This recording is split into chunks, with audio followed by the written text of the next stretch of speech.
You ask Tiger to solve. This deals with linear equations with one unknown. The final result is x equals 12. Let's solve it step by step.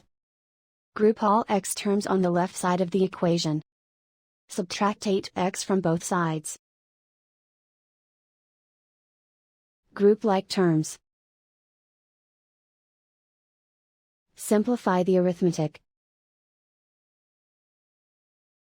Group like terms. Simplify the arithmetic. Group all constants on the right side of the equation. Subtract 24 from both sides. Simplify the arithmetic.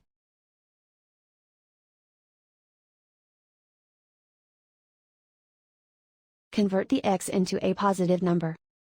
Multiply both sides by -1.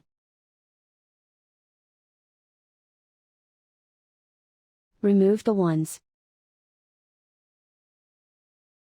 Simplify the arithmetic.